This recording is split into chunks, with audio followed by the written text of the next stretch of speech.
গাজাকে চিরতরে পঙ্গু করতে নতুন প্রধানমন্ত্রীকেও হত্যা করল বর্বর ইসরায়েল। মাত্র এক সপ্তাহ আগে নিযুক্ত হওয়া প্রধানমন্ত্রী ইসমাইল বারহুমকে হত্যার পরেই প্রশ্ন উঠেছে, কতটা জঘন্য হলে এমন ধ্বংসযজ্ঞ চালাতে পারে একটি জাতি।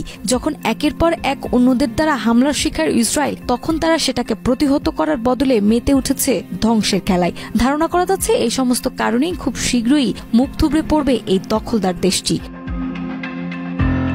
দখলদার ইসরায়েলের বিমান হামলায় ফিলিস্তিনিদের গাজা উপত্যকায় নবনিযুক্ত প্রধানমন্ত্রী ইসমাইল বারহুম নিহত হয়েছেন। মাত্র এক সপ্তাহ আগেই তিনি দায়িত্ব গ্রহণ করেছিলেন। এর আগে 18 মার্চ ইসরায়েলি হামলায় নিহত হন সাবেক প্রধানমন্ত্রী ইসাম দালিস। এরপরই ইসমাইল বারহুম তার স্থলাভিষিক্ত হন।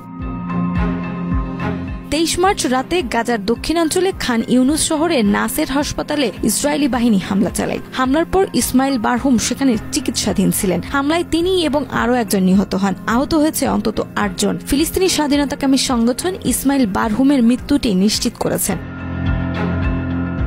ইসরায়েলের প্রতিরক্ষা মন্ত্রী ইসরায়েল কাৎস দাবি করেন, ইসরায়েলের প্রতিরক্ষা বাহিনী ও গোয়েন্দা সংস্থা শিন বেতের যৌথ অভিযানে এই ফিলিস্তিনিকামী স্বাধীনতা সংগঠনের নেতাকে হত্যা করা হয়েছে। কাৎস বলেন, ইসমাইল বারহুম ছিলেন গাজা সরকারের নতুন প্রধানমন্ত্রী, যিনি কিছুদিন আগে নিহত ইসাম দালিসের স্থলাভিষিক্ত হন।